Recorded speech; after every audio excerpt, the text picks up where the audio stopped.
আহক আজি আমি জানিলো বৰ্তমান অসমত জিলা কেইখন আৰু কি কি। বৰ্তমান অসমৰ জিলা ৩৫খন।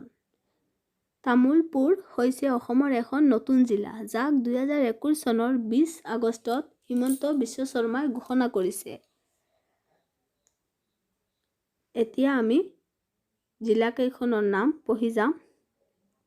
তিনিচুকীয়া, ডিব্ৰুগড়, যোৰহাট, চৰাইদেউ, শিৱসাগৰ, লখিমপুৰ, ধেমাজি, মাজুলী, গোৱালপাৰা, হোজাই, কাৰ্বি আংলং পূব, শোণিতপুৰ, নগাঁও, গোলাঘাট, কাৰ্বি আংলং পশ্চিম, ডিমা হাছাও, দৰং, হাইলাকান্দি, নলবাৰী, মৰিগাঁও, ওদালগুৰি, কাছাৰ, কামৰূপ মহানগৰ, চিৰাং, কৰিমগঞ্জ, কামৰূপ, বৰপেটা, বাক্সা, বঙাইগাঁও, বিশ্বনাথ, দক্ষিণ শালমাৰা, মানকাচৰ, বজালী, কোকৰাঝাৰ, ধুবুৰী আৰু তামুলপুৰ।